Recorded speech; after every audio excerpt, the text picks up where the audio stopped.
पाक रोजरी एक हथियार है। ये पहली बार मैदान जंग में कब इस्तेमाल हुई? लोग समझते हैं कि रोजरी की इबादत में कैथोलिक सिर्फ दुआएं दोहराते हैं, लेकिन वो सच्चाई नहीं जानते। रोजरी कभी सजावट के लिए नहीं थी। ये कभी महज एक जेवर नहीं थी। ये तारीख में इसी तरह दाखिल हुई जैसे हथियार जंग में दाखिल होते हैं, खून, खौफ और मसीहियत की ऐसी हालत में जो हमले की जद में थी। एक वो दिन जब मसीहत के खत्म होने का खतरा था, सन 1571 में यूरोप टूटने के करीब था। सल्तनत उस्मानिया ने मसीही इलाकों को ऐसे निगल लिया था जैसे आग खुश्क घास को खा जाती है।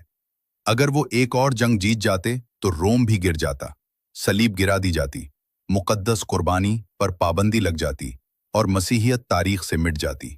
सब खौफजदा थे सिवाय एक शख्स के, पोप पायस पंजुम। उनके पास न फौज थी, न हथियार, न दौलत, लेकिन उनके पास एक चीज थी जो सबसे ज्यादा ताकतवर थी। उनके हाथ में पाक रोजरी थी।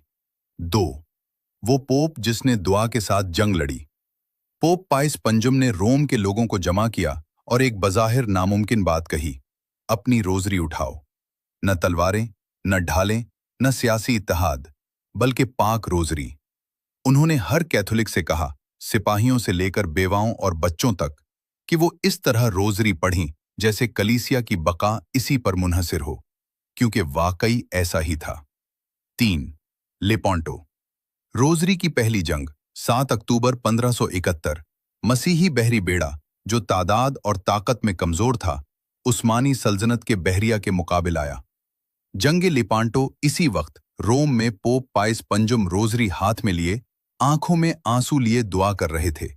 और फिर कुछ हुआ कि पाक रोजरी की दुआ से इस जंग के दौरान हुआ का रुख तब्दील हो गया। मुवर्रिखीन इसे हुआ का अचानक रुख बदलना कहते हैं। हम इसे आसमानी मुदाखलत कहते हैं। हुआ सल्तनत उस्मानी बेड़े के खिलाफ और मसीही फौज के हक में हो गई। जंग का रुख बदल गया, नामुमकिन मुमकिन हो गया। रोजरी के वसीले से मसीहियत महफूज रही।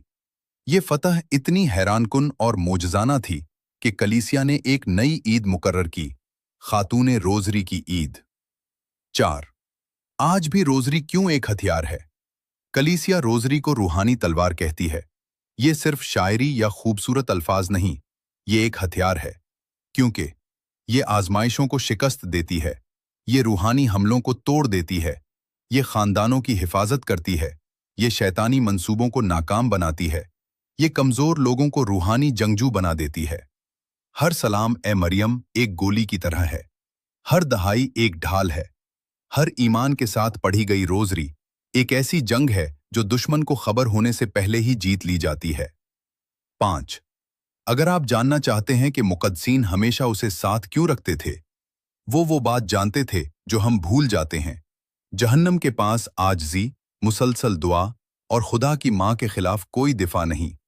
शैतान हर दुआ का मजाक उड़ा सकता है, मगर एक दुआ ऐसी है जिससे वो कांपता है। वो दुआ जो हर बार उसके सर को कचल देती है। रोजरी जेवर नहीं है, रोजरी रिवायत नहीं है, रोजरी सजावट नहीं है, रोजरी एक हथियार है, और तारीख उस दिन को याद रखती है जब उसने मसीहियत को बचाया। नोट: जिन लोगों को अभी भी पाक रोजरी की अहमियत और अफादियत पर शक है, वो तारीख कलीसिया में बैटल ऑफ लेपोंटो और सेज ऑफ वीना पर तहकीक करें। खुदाबंद आप सबको बरकत दे।